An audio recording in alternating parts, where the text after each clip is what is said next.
محاسبة وكذا وكاتي ديواني شاوديري يقول لنا بك بتاعنا بري من أين لك هذا محاسبة برضو درجتي لسروي كهرية متاكو دواترين كاربدي ملاصقة كاتو وأنا تحت السكينة زايد أعصاب وأنا ما نبي تصل تيجي قضايا نبي حقا أو تصيبه وشوية بردان صارني إن شاء الله بردان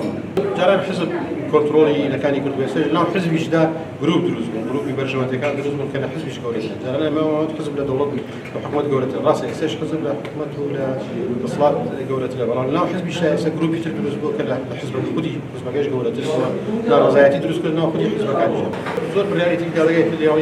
هرد وركاني تريد لكم على هذا بروي ولاتي الشواوة لو وارد الجبهة جنة وارد برجمة كان لو بولتر فرصة مش كده تكاي في داليش تقريبا كوتنا بداخل كوتنا بشكل عندي قلوب السياسية وأنا والله دواجار بجريد السور بدأ رياركان يلقى في دالي تعليق ثاني جبهة والله واقعي والسياسي عراقي السكا أبو شوية زور ما دي تريد السوري السوري الصحافة السوري في الشبه